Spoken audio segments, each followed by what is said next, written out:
Bonjour à tous et bienvenue sur le plateau d'Anonymal. Aujourd'hui, nous recevons Nathalie Lecomte, présidente de la CNL du Pays d'Aix et élue au conseil d'administration de l'Office de Pays d'Aix Habitat. Bonjour. Bonjour. Merci beaucoup d'avoir accepté notre invitation.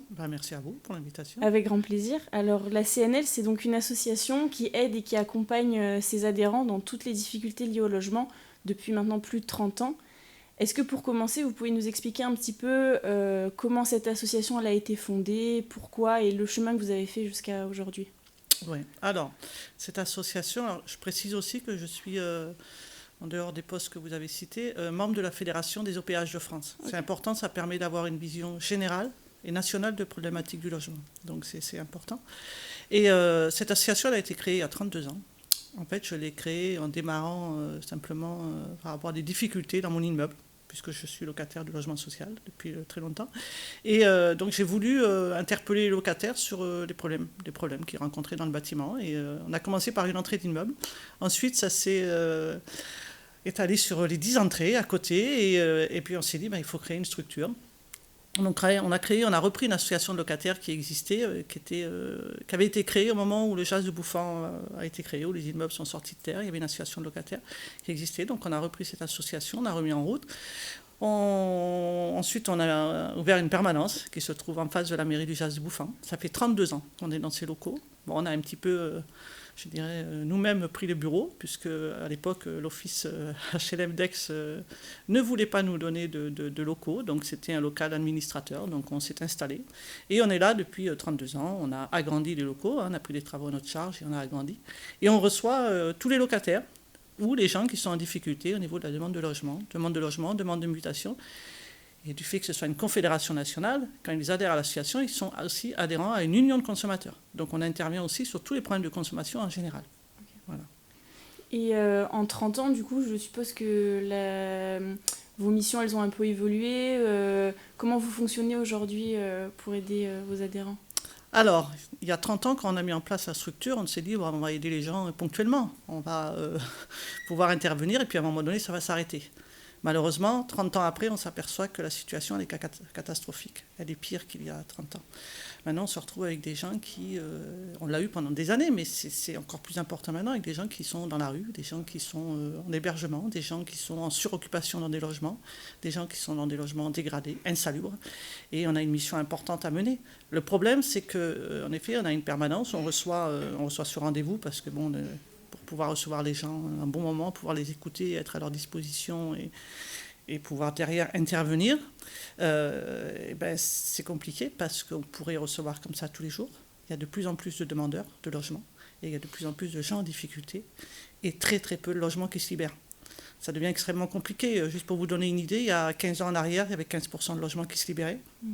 Aujourd'hui, on en est à 0,01%. Voilà.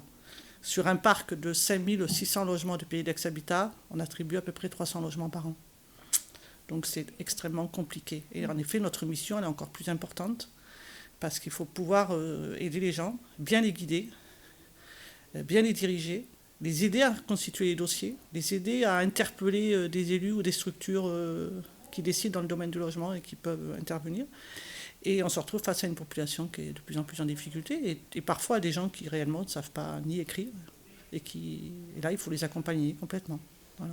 Et donc, vous avez le sentiment d'être de plus en plus sollicité ? On est extrêmement sollicité. Oui.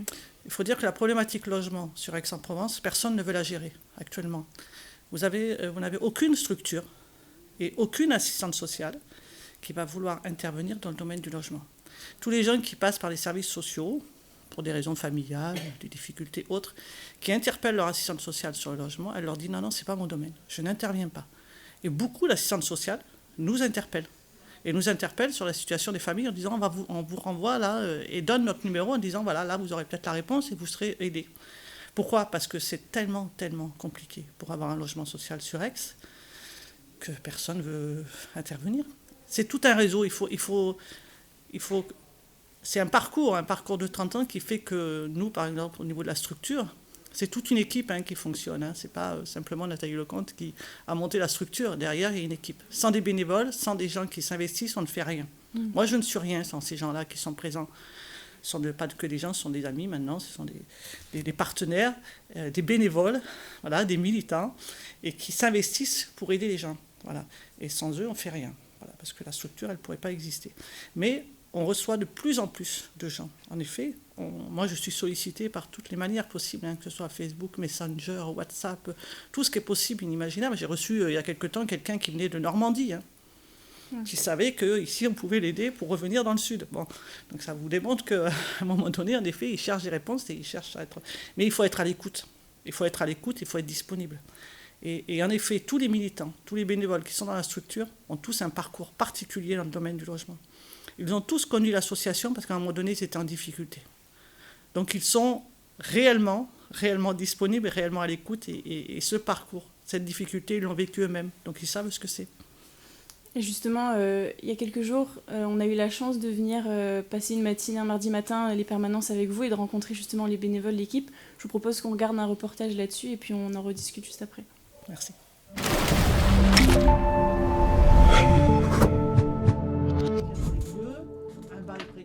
Fondée en 1991 par sa présidente Nathalie Lecomte, la CNL du Pays d'Aix accompagne ses adhérents dans leurs difficultés liées au logement.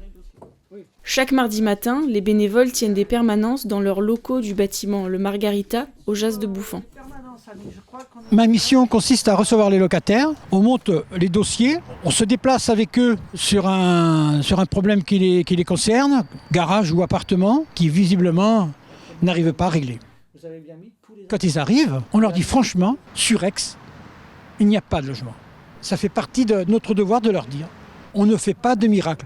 Nous n'avons pas de clé d'appartement. On vous aide à monter un dossier et 99% des dossiers, c'est d'une demande de logement. Vous savez quoi, il y a 7000 demandeurs, monsieur, 300 logements qui se libèrent par an. Normalement, je ne veux pas vous décourager, hein, mais je vous dis comment ça se passe. Avec une demande de 2024, si vous restez, vous voyez, il y a votre dossier là, et il y en a 7000 au-dessus. Si vous restez comme ça, si vous restez là en dessous, c'est 30 ans. Nous, notre rôle, c'est de pouvoir vous aider. Et en effet, moi, en réunion et à Pays d'Aix Habitat, je vais leur dire, voilà, la situation, c'est ça. Il faut un petit logement. Le monsieur, il accepte n'importe où. Voilà, il faut aller là-dessus. Les gens arrivent quand c'est des nouveaux dossiers. Moi, je remplis une fiche. Je dégrossis un petit peu leurs problèmes, leur histoire. Et puis, on leur fait les photocopies de leurs documents. Et puis après, ils sont reçus par Nathalie. On essaye de faire traiter vraiment en premier, vraiment les cas urgents. Les gens qui, des fois, logent dans leur voiture. Ou l'autre fois, on a eu une maman avec un bébé dans une cave ou un garage. Puis on a beaucoup de nouveaux dossiers aussi. Ouais. C'est très impressionnant. Ouais. Là, vous êtes complet jusqu'à quand?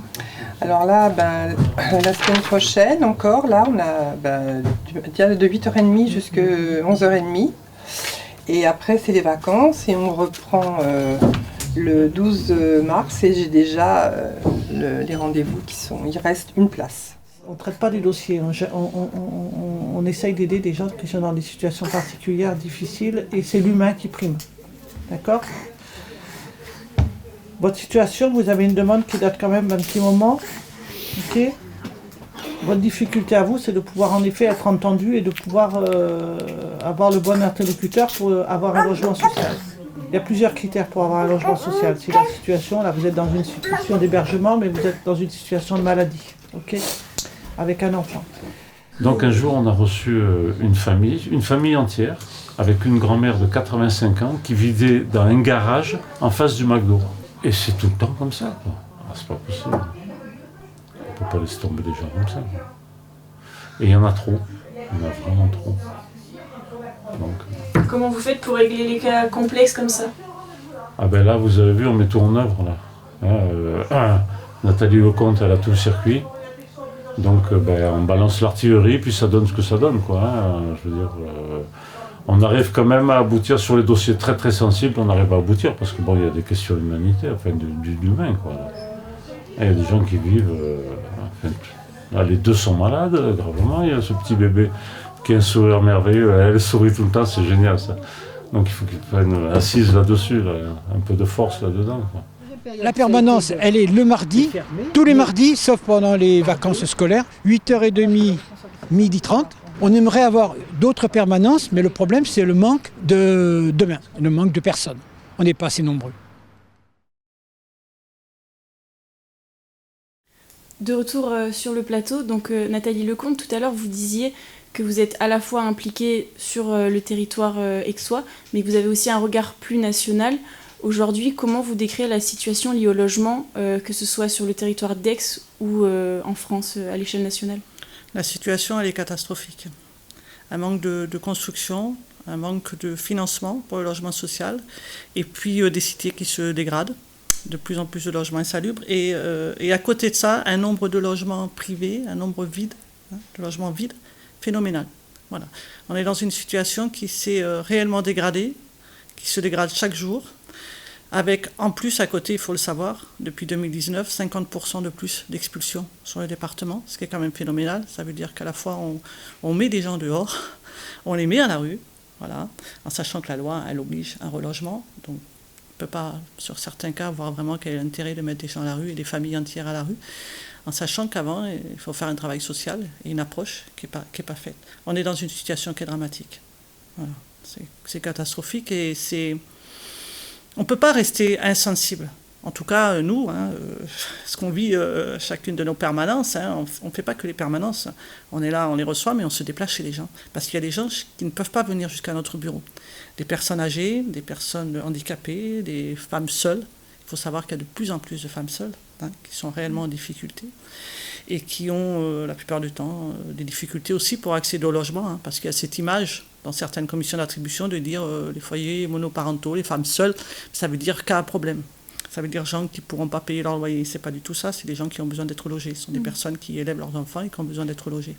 Un logement, c'est la stabilité d'une famille, c'est la construction d'une famille, c'est l'éducation, c'est le maintien d'un couple, c'est voilà, c'est toute une vie. Sans logement, vous ne faites rien, vous n'avancez pas, voilà, vous n'évoluez pas, vous êtes en dehors de la société. Donc c'est catastrophique. Voilà. Et comment vous expliqueriez que cette situation, elle empire au fur et à mesure des années?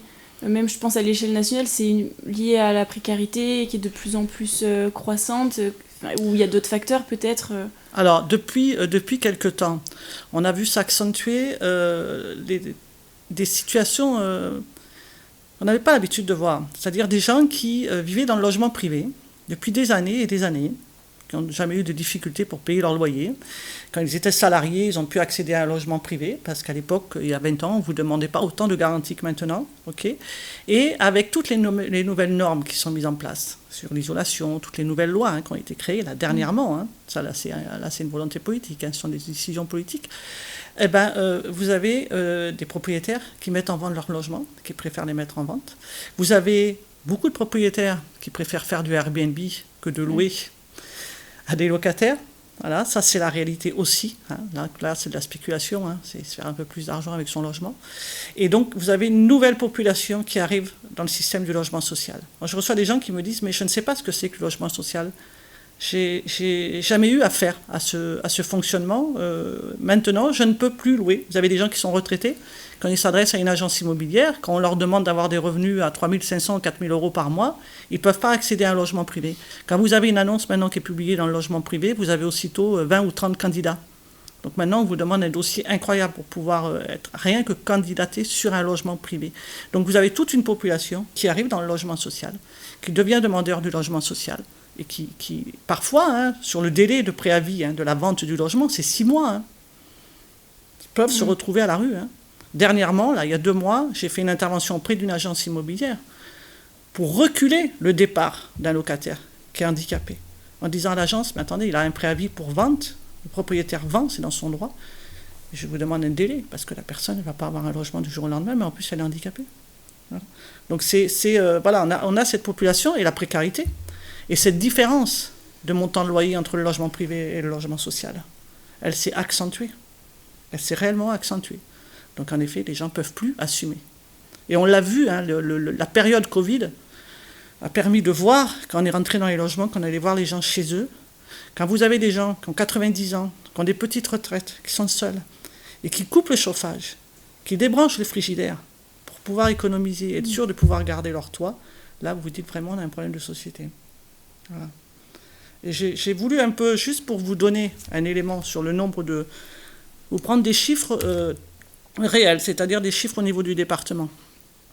Sur le département, le nombre de demandeurs enregistrés, numéro unique, c'est-à-dire sur le logiciel national, c'est 105 520 demandeurs sur les départements. Donc, et 5 514 en DALO, c'est-à-dire rentrer dans le système prioritaire, c'est-à-dire des gens qui sont en mesure d'expulsion ou qui sont mal logés ou qui sont en suroccupation, d'accord, ou qui vivent dans des logements d'attente. Ça fait plus de 7 000 demandeurs enregistrés en un an, d'accord. Vous avez sur ces demandeurs-là des résidents donc qui sont bien du département de 13, il y en a 95 800 qui veulent rester dans le département, d'accord. Ensuite, le nombre de demandeurs rien que sur Aix-en-Provence enregistrés, c'est 14 407. On était loin, l'autre jour, j'ai dit 7 000, mais on est 7 000 à Pays d'Aix-Habitat en attente. Mais 14 000, plus de 14 000 enregistrés, donc c'est 767 en DALO. Donc le nombre le plus important en demande de logement, on s'aperçoit que ce sont surtout des couples, composés de 2 personnes. Donc la demande sur le T3, en priorité. En 2022, on avait 2101 demandes sur des T3, on a attribué 301 logements sur cette typologie. C'est vraiment pour vous donner une idée. Pays d'Aix-Habitat, donc l'office dans lequel je siège, à peu près un patrimoine de 5400 logements, 235 logements attribués l'année dernière. Donc c'est vraiment très très faible. Sur Aix, tout office confondu, l'année dernière, c'est 702 attributions. Donc quand vous avez 14 000 demandeurs en attente et que vous avez 702 attributions, je peux vous dire que quand vous siégez dans une commission d'attribution, moi ça fait 20 ans que je siège à la commission d'attribution de Pays d'Aix-Habitat, ça devient très très compliqué quand vous attribuez 10 logements dans l'après-midi et que vous y passez 5 heures. Ça veut dire que on est 6 à la commission. Vous devez décider le sort de personnes qui sont en difficulté et en ayant une approche sociale. Et la loi est modifiée. Actuellement, vous avez le numéro unique et vous avez le nom de la personne. Dans quelques temps, on n'aura que le numéro unique, c'est-à-dire qu'on n'aura pas le nom de la personne. On ne saura pas réellement à qui on attribue. Ça veut dire que l'approche sociale, elle n'y est plus. Voilà. Donc c'est compliqué, c'est très très compliqué. Sur la région, c'est 9 774 logements qui ont été attribués sur l'année dernière. Et il faut savoir qu'on a 3 millions de mal logés, dont 2 tiers qui sont en conditions plus que difficiles. Ça veut dire dans des logements qui sont insalubres, dans l'hébergement précaire. D'accord ? Et avec un taux de rotation qui est très, très, très, très faible. Voilà. Ce sont des chiffres. Alors c'est toujours compliqué de donner des chiffres, mais pour que vous ayez une vision globale de la difficulté actuelle. Voilà. Et vous êtes en effet, quand vous êtes en permanence et que vous êtes face aux familles, eh ben, il faut surtout pas leur promettre d'avoir un logement dans le mois qui vient, dans les 15 jours. Alors certains, il faut savoir que nous, on en est à la 3e génération. Je reçois les petits-enfants des gens que je recevais il y a 30 ans. Et quand ils viennent avec leurs parents, ils me disent « Mais Nathalie, il y a 10 ans, il y a 20 ans, en un mois, j'ai pu avoir un logement quand je suis venue vous voir. » J'ai dit « On n'en est plus là. La situation, c'est plus du tout celle-là. » Et il faut surtout leur dire. Et toute l'équipe à la CNL, on fait très attention à ça. Parce que les gens, quand ils viennent, même s'ils sont ensemble à la permanence, même qu'ils sont ensemble dans la salle d'accueil, ils viennent pour leur cas personnel. Oui. Et c'est humain, c'est leur difficulté à eux, leur situation à eux qu'ils viennent exposer. Et quand ils discutent tous ensemble, ils s'aperçoivent qu'en effet, ils ont tous une difficulté vis-à-vis du logement. Mais il faut surtout ne jamais leur dire « on va pouvoir résoudre votre cas et on va avoir un logement pour vous ». Et on n'a pas de clé de logement. Voilà. C'est en interpellant tous les services et en la commission d'attribution, en se battant sur des dossiers. Réellement, c'est une bagarre. C'est une bagarre parce qu'il faut l'approche, il faut la connaissance des familles, la connaissance des difficultés et du patrimoine. Et justement, comment vous faites dans toute cette procédure qui est très très longue et qui est aussi souvent, je pense, décourageante pour les personnes concernées, comment vous faites pour quand même garder un lien et faire en sorte que les gens se sentent... comment vous faites pour garder un lien avec les gens et faire en sorte qu'ils ne se découragent pas non plus complètement? Ça doit être aussi compliqué à gérer, ça, tellement ça prend du temps aussi. Alors ça prend beaucoup de temps, ça c'est certain, mais c'est un engagement personnel, c'est des militants, c'est des convictions. Voilà. Chaque personne, chaque famille que je vais recevoir au bureau va avoir automatiquement un suivi sur toutes mes démarches. Alors maintenant, avec les mails, etc., c'est beaucoup plus facile et beaucoup plus rapide. Alors déjà, moi j'ai l'avantage à Pays d'Aix-Habitat de pouvoir, aussitôt quand une famille est là, pouvoir vérifier si en effet son numéro unique est bien à jour, si la situation est bien à jour, le nombre d'enfants, si la grossesse est déclarée, tout ce genre de choses, c'est important. Parce que le numéro unique, on s'aperçoit qu'au niveau national, il y a à peu près 50% d'erreurs sur l'enregistrement des dossiers. C'est incomplet ou c'est pas les bonnes informations. Donc c'est compliqué parce que c'est le numéro unique qui sert à l'attribution du logement. Hein. Mais donc chaque personne, je fais des interventions par mail auprès de mes différents contacts, hein, c'est-à-dire l'ensemble des bailleurs, la sous-préfecture avec qui j'ai un lien depuis 30 ans et qui me répond aussitôt sur l'ensemble des dossiers, niveau DALO, niveau expulsion, j'ai des réponses aussitôt, avec les services de Pays d'Aix-Habitat, avec les services des logements sociaux, etc. Je vais travailler que par mail. À chaque fois, je fais des interventions qui correspondent à la situation de la famille. Hein. Je ne fais pas des mails types, moi, je ne fais pas des courriers types. Je fais une intervention par rapport à la situation de la famille, réelle, leurs revenus, leur situation familiale, leurs difficultés, etc. Et je vais envoyer à chacun les mails qui correspondent à sa situation et mes interventions. Ils sont informés tout le temps, de ce que je vais faire. Ils sont informés de la réponse des services. Ils sont informés quand en commission d'attribution, j'interviens sur tel dossier, ils en ont l'information. Quand ils ont le logement, je les appelle. Voilà, pour leur dire, ça y est. Alors souvent, pour eux, c'est le miracle. Voilà. Mais l'avantage, c'est ce travail de proximité, c'est cette attention portée aux gens, c'est-à-dire que quand on rencontre une famille, moi, je vais connaître toute la famille, du plus grand au plus petit, et souvent, et c'est arrivé très souvent, que quand vous êtes dans le bureau avec des gens, hein, comme quand vous êtes venu à la permanence, vous avez des gens qui craquent et qui pleurent parce qu'ils sont dans une situation très difficile. Je me suis retrouvé très souvent face à des femmes battues qui n'expliquaient pas ailleurs qu'au bureau ce qu'elles étaient en train de vivre. Ça m'est arrivé de protéger des femmes, de les déplacer. Ça m'est arrivé de déplacer une fois un homme battu, de le prendre de ma voiture, de prendre un mobil-home et de l'emmener pour le protéger. Ça m'est arrivé d'héberger des gens, et très régulièrement, et encore l'année dernière, d'héberger des gens chez moi pendant plusieurs mois. Parce que vous ne pouvez pas rester insensible à la situation. Moi, je ne peux pas, j'y arrive pas. Alors, en effet, vous ne pouvez pas ouvrir votre porte à tout le monde. Vous ne pouvez pas sauver tout le monde, parce qu'on fait avec les moyens qu'on a. Mais pour eux, quand ils viennent vous voir et qu'ils se confient à vous, moi, je considère que j'ai un devoir en tout cas, de les tenir informés, de tout faire pour y arriver, tout faire pour qu'ils aient un toit et que leur cadre de vie s'améliore. Voilà, et que leur famille soit dans une situation meilleure. Donc en effet, je les informe tout le temps de ce qui se passe. Et je suis en lien avec eux. Si quelqu'un ne me donne pas de nouvelles pendant 2 ou 3 mois, avec l'équipe, on fait régulièrement un point. Et je dis à un membre de l'équipe le mardi matin, tenez, vous reprenez tel dossier là, et vous passez un petit coup de fil aux gens pour savoir ce qui se passe, savoir où ils en sont. Parce que nos interventions, moi j'ai la commission d'attribution de Pays d'Aix-Habitat, j'ai le compte-rendu, je siège, donc je sais sur quel dossier.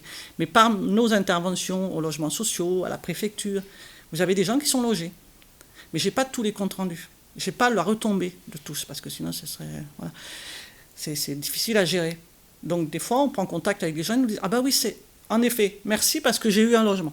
Voilà. J'ai été logé chez un autre bailleur, par un autre service. Tant mieux. Tant mieux. Pour nous, c'est la joie, simplement. Après, en effet, ils étaient dans leur démarche, ils ont eu le logement, ils sont rentrés. Voilà, c'était leur priorité, donc pas de souci. On a rempli notre rôle. On a pu les aider. Voilà. Dans le reportage tout à l'heure, vous disiez on traite pas des dossiers, nous on traite l'humain.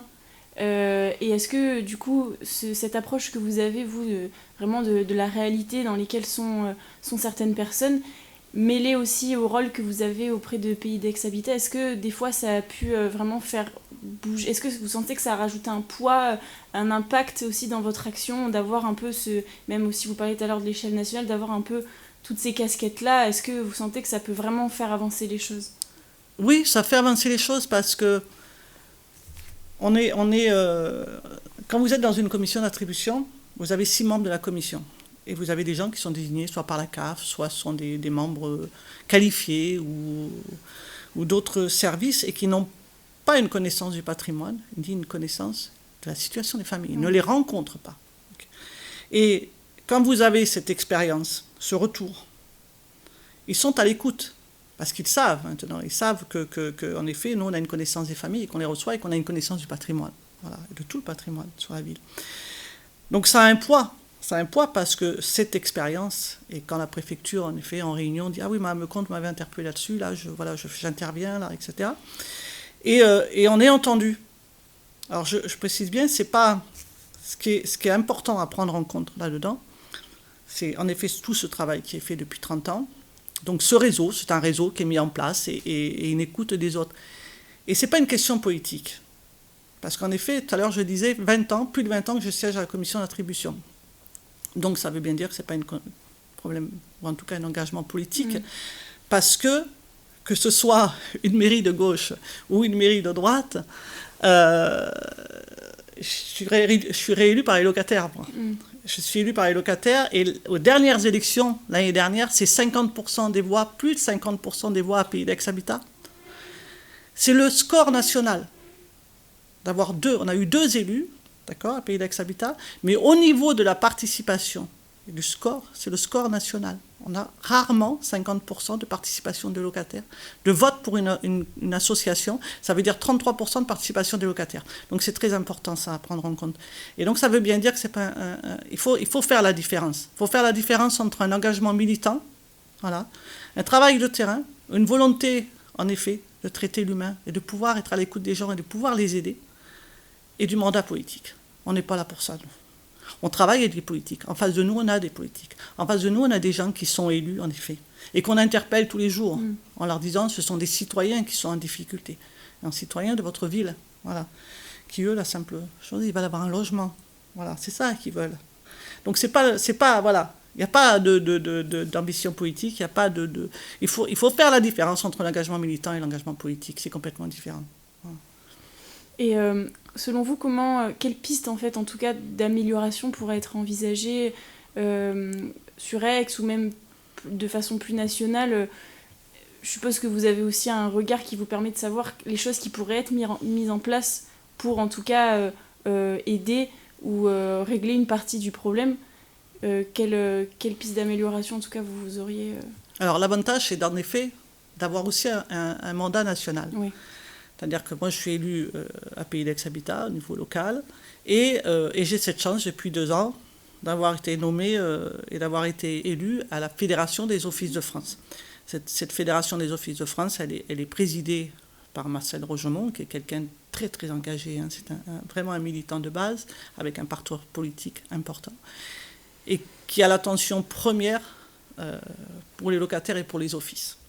Et l'avantage de siéger au niveau national, c'est que dans ce conseil d'administration, dans ce conseil fédéral, il y a pratiquement une grande majorité des offices de France, et donc de toute région. Donc ça permet vraiment d'avoir un échange et de travailler ensemble sur des propositions qui peuvent être faites au gouvernement. Hein. Donc il y a un travail de fait là-dessus, et au congrès HLM, il y a un travail important qui est fait aussi là-dessus. Donc c'est vrai que ça permet d'avoir vraiment une intervention plus générale. Mais il y a quelque temps, j'ai voulu faire venir Marcel Rogemont à Aix. Il est venu. On a fait une visite de quartier, on a fait une visite sur certains secteurs où des réhabilitations sont prévues. Il faut réellement... Et là, ce sont des décisions politiques. Voilà. Et ce n'est pas ce qu'est en train de nous faire le gouvernement actuellement. On n'est pas dans la démarche de pouvoir améliorer la situation de logement. Il faut réellement mettre plus de financement sur le logement. Il faut accentuer le financement sur le logement. Il faut accentuer la réhabilitation des secteurs qui sont dégradés. Il faut travailler sur le logement disponible et voir. Et moi, je disais la semaine dernière encore au maire, on a des logements vides à Aix. On a des propriétaires, pour certains qui veulent faire du Airbnb, mais pour d'autres qui n'ont pas les moyens de remettre aux normes leur logement. Donc, ils restent vides. Il faut que les bailleurs sociaux, et il faut que ce soit une volonté politique et une volonté du préfet, à un moment donné, de dire, ben voilà, aux propriétaires, donnez-nous votre logement en gestion, on va faire des travaux, on va faire une convention ensemble, on va relouer votre logement et vous allez toucher une partie du loyer. D'accord ? Ça, c'est possible. Ça veut dire qu'on travaille sur du logement qui est existant et on loge des familles qui sont en difficulté. Et on remet en place tout le système du logement. Et ça veut dire qu'en effet, mais il faut que ce soit une volonté politique, ça. On a du logement disponible. On sait que sur un projet de construction de logement, entre le moment où vous allez avoir du foncier, ce qui est extrêmement compliqué dans la région, et le moment où vous allez attribuer vos logements, sur certains projets, vous avez 4 ou 5 ans. On a du logement vide existant. Il faut mettre le paquet. Il y a une loi qui est proposée actuellement, qui est travaillée actuellement, sur le fait d'autoriser les villes à transformer les bureaux en logements. Vous allez sur certaines zones à Aix, vous avez des bureaux entiers, des zones entières qui sont vides, et à côté de la nouvelle construction de bureaux. En effet, on va nous dire qu'il y a une population, elle n'a peut-être pas envie de vivre au milieu des bureaux, de se retrouver là. Non. Vous avez des logements, des gens qui ont réellement besoin d'un logement. Ça ne va pas les déranger d'aller vivre dans des anciens bureaux qui sont réaménagés en logement. En sachant que sur ces zones-là, la plupart du temps, vous avez les bus et vous avez tout ça. Il faut modifier la loi SRU. Quand vous avez le Premier ministre qui vous dit « Ah ben, il faut carencer des villes, je vais demander au préfet sur les Bouches-du-Rhône de reprendre en main tous les secteurs de logements sociaux, toutes les villes qui sont carencées. » La loi SRU, elle ne devrait pas être comme ça. Je veux dire, et il dit « On va mettre le logement privé, on va le compter dans le quota du logement social. » Je veux dire, ça paraît complètement dingue. Vous ne pouvez pas, sur une ville, la loi SRU, elle vous dit c'est 25% de logements sociaux. Je vais prendre un exemple. Aiguille, c'est un village carencé. Comment vous faites pour avoir 25% de logements sociaux sur un village comme celui-là, voilà, où il faut les infrastructures, ça veut dire qu'il faut des écoles, il faut des bus, il faut tous les aménagements qui vont avec pour pouvoir recevoir les familles. Il faut que la loi SRU, elle corresponde et elle soit définie par rapport à ce qui est possible sur un secteur. On est en secteur tendu ici. On a des zones où, en effet, on pourrait avoir 30% de logements sociaux. Voilà. Il faut savoir que dans les Bouches-du-Rhône, on est une des zones où il y a le moins de logements individuels, par exemple. Voilà. Mais il y a de la demande. Il faut qu'on puisse, et là, par miracle, j'ai entendu ça, je crois, hier ou avant-hier, on a un projet, nous, à Pays d'Aix-Habitat, de surélever un immeuble. 35 logements de plus à Ancagnane, parce qu'on va surélever. Il faut travailler là-dessus aussi. Vous avez des villes comme Lyon, qui depuis 2 ou 3 ans étudient tous leurs bâtiments pour savoir à quel endroit on peut surélever. On peut construire du logement. On peut construire du logement supplémentaire. En effet, on peut répondre à la demande. Il faut du financement, il faut de la volonté politique, il faut établir des lois qui correspondent aux situations et aux situations géographiques. Voilà. Mais bon, ça c'est... Alors j'ai un peu d'amis, des fois, par le parcours, hein, députés, sénateurs, etc., que j'interpelle régulièrement sur la problématique logement. Voilà, pour dire, les gars, travaillez là-dessus, quoi.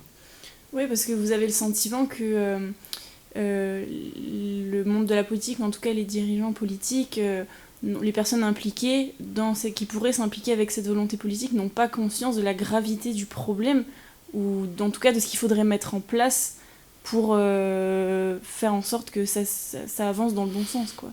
Parce que quand vous avez un engagement politique, quand vous avez un mandat politique, souvent, vous perdez la notion du terrain et vous perdez la notion de la réalité. Voilà. La réalité, c'est ce qu'on vit, nous, en permanence, ou c'est ce qu'on vit quand on se déplace dans les immeubles.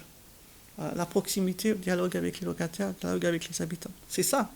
Et eux, ils ont perdu cette notion-là. Ils sont complètement en dehors de ce monde. Et ils n'ont pas conscience. Ils vont travailler qu'avec des chiffres. Moi, j'en ai donné des chiffres. C'est facile. C'est facile d'en donner. Voilà. Malheureusement, c'est un bilan. Hein. Quand vous voyez le rapport de la Fondation Abbé Pierre, hein, c'est catastrophique, quoi, hein. Mais c'est la réalité. Hein.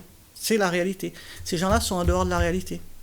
Et pourtant, ils ont le pouvoir de décider et le pouvoir de faire évoluer les choses. Et ça veut dire d'avoir à un moment donné une volonté aussi de rester dans la proximité. Comment les personnes qui auraient besoin de faire appel à la CNL peuvent vous joindre? Comment on peut, je dis ça pour les gens qui vont nous regarder, comment on peut faire appel à vous si on a besoin? Quelles sont les démarches à faire? Alors, les démarches à faire, on a une permanence, donc on reçoit ce rendez-vous, depuis le Covid, on reçoit ce rendez-vous parce qu'on veut prendre vraiment le temps de recevoir les gens dans de bonnes conditions, d'être à l'écoute, etc. On a essayé ces derniers temps de faire en sorte qu'ils soient reçus par d'autres personnes de la structure. Bon, des fois, c'est un peu compliqué. Mais donc, on est ouvert le mardi matin. Ils peuvent nous joindre par téléphone. Hein. Le numéro, c'est le 09 50 62 77 92. Et donc, on leur fixe un rendez-vous. Hein. Tous les mardis matins, c'est ouvert. Ensuite, ils ont pratiquement tous mon numéro de portable, hein, donc ils arrivent tous à me joindre par texto, par appel. Avant-hier à 1h30 du matin, hein, quand même. Donc quand on veut me joindre, on essaie, on y arrive. Mais c'est que le bouche à oreille. Hein. Quand vous venez au bureau, vous n'avez pas de panneau à l'extérieur, vous n'avez rien sur la loggia, hein, parce que c'est que le bouche à oreille. Les gens se passent tous le numéro, se passent tous l'information. Donc en effet, on les reçoit. Ensuite, on organise des visites dans les immeubles, hein, donc on vient régulièrement sur l'ensemble des sites pour rencontrer aussi les gens chez eux et essayer de résoudre les problèmes dans les bâtiments. Ils peuvent nous joindre par mail, ils peuvent nous joindre par WhatsApp. Là, j'ai mis en place cette semaine une nouvelle page Facebook. Hein. Il y a la page Facebook de l'Union locale, CNL, où là, ils ont des informations régulières, en effet, sur l'ouverture des bureaux, le numéro de téléphone, etc. Parce que c'est les réseaux sociaux qui fonctionnent, hein, il faut être à la page. Et je viens de créer une nouvelle page Facebook pour aider les gens dans leur démarche de recherche de logement. D'accord ? Donc là, j'ai commencé simplement comment remplir sa demande de logement. Voilà, simplement, comment ça fonctionne. Et il va y avoir des informations tous les jours. Et certainement, je vais me mettre aux petites vidéos pour avoir un contact aussi en direct avec les gens. Mais voilà, ils arrivent à nous contacter, ils y arrivent. Voilà. Mais malheureusement, on pourrait, comme je l'ai dit tout à l'heure, recevoir tous les jours. Mais malheureusement, on n'a pas la solution pour tout le monde. Oui. Parce qu'il faut vraiment qu'il y ait un effort de fait sur le logement pour pouvoir répondre à la demande. Mais il y a beaucoup de travail à faire. Il y a beaucoup Moi, je le vois en interne, il y a quelques années, on a fait voter, alors c'est nous, les associations, quand on fait voter à Pays d'Aix-Habitat, le fait de permettre aux gens, vous avez une population importante qui occupe un grand logement, parce qu'il y a 30 ans, 40 ans, ils avaient des enfants, ils ont obtenu un T4, un T5. Ces gens-là se retrouvent seuls ou se retrouvent en couple, maintenant dans ce grand logement. Parfois, ont du mal à entretenir ce logement. Hein. On va chez certains, ils ont fermé les portes des chambres, hein, parce qu'ils ont coupé les radiateurs, parce qu'ils ne peuvent plus entretenir. Et donc, on a fait voter, et je sais qu'un autre bailleur sur le département l'a fait depuis, le fait qu'un locataire qui accepte de prendre un logement avec 2 pièces de moins, on lui maintient le prix mètre carré de son ancien logement. Ça veut dire qu'au lieu d'être muté vers un logement plus petit et plus cher, il est muté vers un logement plus petit, mais avec un prix, avec un loyer moins cher, puisqu'il a le prix mètre carré de son ancien logement. Voilà. Ça, c'est des solutions comme ça. Et on demande, nous, depuis des mois, même des années, on dira, à ce que le préfet mette en place avec le maire une table ronde de l'ensemble des bailleurs, donc une commission interbailleurs, de l'ensemble des partenaires pour travailler là-dessus. Parce qu'il faut savoir que par rapport à la CNIL, la protection des données, vous ne pouvez pas vous transmettre des listes de vos locataires qui occupent vos logements. Et donc, on a beaucoup de mal à travailler sur de l'échange, voilà, entre bailleurs. Voilà, c'est difficile, quelqu'un qui veut, et en plus, vous avez des contingents de logement. 20% mairie, 30% préfecture, le 1% patronal. Donc c'est compliqué pour les gens hein, de connaître tout ça. Mais le fait de pouvoir dire à quelqu'un, vous avez un grand logement, on peut vous muter et vous allez payer moins cher. Mais attention, moi je leur dis, la réglementation, elle vous dit un couple, on doit le muter vers un T2. Moi je leur dis non, il faut qu'on travaille au cas par cas. Parce que vous avez des personnes âgées qui ont envie de recevoir leurs petits-enfants, qui ont leurs enfants qui viennent l'été, en vacances, ou qui ont besoin d'une pièce de plus parce qu'ils ont besoin d'être assistés, ou ils ont besoin d'avoir chacun une chambre parce qu'ils ont un lit médicalisé. Donc il faut avoir une attention, et ils ne veulent pas être au rez-de-chaussée parce qu'ils ont peur. Ils veulent être en premier étage, ou alors dans un immeuble avec ascenseur. Ils veulent être sur un secteur où ils ont leurs habitudes. Le médecin, le centre médical, tout ce genre de choses. Il faut travailler au cas par cas. Alors c'est vrai que c'est compliqué, mais ça c'est de l'humain aussi. Voilà. Est-ce que vous avez un message à faire passer ou quelque chose à rajouter avant de conclure ? Un message à faire passer, c'est que, sincèrement, moi j'ai toujours espoir depuis 30 ans que la situation du logement s'améliore. Et j'ai toujours espoir que les politiques entendent ce cri d'alarme sur la situation du logement. Nous, en tant que représentants des locataires, on organise des visites, on est là à leur disposition, hein, on fait tous les secteurs. Hein, et on a fait un certain nombre de propositions, parce que j'ai fait une note il y a 2 ans, qui fait 8 pages sur différentes propositions pour améliorer la situation, parce qu'il faut penser aussi aux locataires qui sont en place, hein, voilà, et améliorer leur cadre de vie, et travailler dans la proximité, et être proche d'eux. Les bailleurs sociaux ont un rôle à jouer aussi, voilà, du lien social avec leurs locataires. Voilà, ça, c'est hyper important. Moi, j'ai un exemple, hein, je leur dis, remettons des gardiens en place.